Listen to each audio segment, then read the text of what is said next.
নড়াইলে দোকানগুলোতে দেখা দিয়েছে ভোজ্য তেলের সংকট। এতে কোথাও কোথাও বাড়তি মূল্য নেওয়ার অভিযোগ করছেন ক্রেতারা।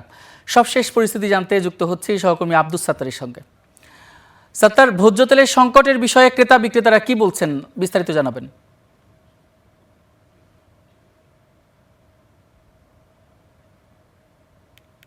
ইমন, আপনাকে ধন্যবাদ। নড়াইলের বাজারে কিন্তু ভোজ্য তেলের সংকট দেখা দিয়েছে, এজন্য ক্রেতারা উধাও করে দিয়েছে। আমি সকালবেলা নড়াইলের বাজার থেকে রূপগঞ্জ বাজারে বিভিন্ন বাজারের দোকানগুলিতে ঘুরেছি। সেখানে দেখা গিয়েছে যে রূপসাদা, ফ্রেশ সহ বেশ কিছু তেল কিন্তু আসলে পাওয়া যাচ্ছে না। এছাড়া সৃষ্টি, স্টারশিপ সহ যে তেলগুলি পাওয়া যাচ্ছে তারা কিন্তু সব তেলেরই দাম বাড়িয়ে দিয়েছে। অর্থাৎ আগে যে তেল সাধারণত 945 টাকা বিক্রি হয়েছে, এখন সেই তেলের দাম আরো 20 টাকা বাড়িয়ে দিয়েছে।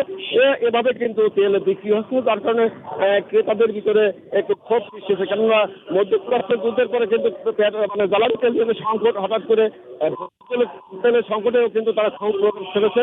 এদিকে অসাধু ব্যবসায়ীদের কাজ সাজিতে বাজার হতে ভোজ্য তেল উদ্ধার হওয়ার প্রতিবাদে কিন্তু কনজিউমার অ্যাসোসিয়েশন ক্যাব আজকে কিন্তু মানববন্ধন করেছে। তারা আসলে যে দাবি জানিয়েছে সেই দাবির বিষয়ে আমরা একটু কথা বলবো।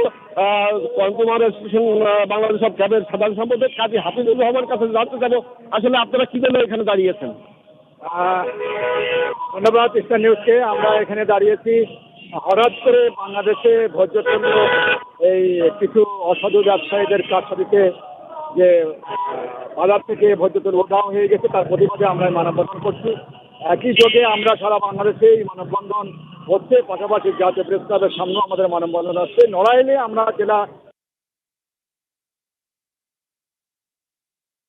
যে মূল্য রয়েছে সেই মূল্যের মধ্য দিয়ে যাতে বাজারে তেল বিক্রি হয়, এটা আমাদের মূল দাবি রয়েছে।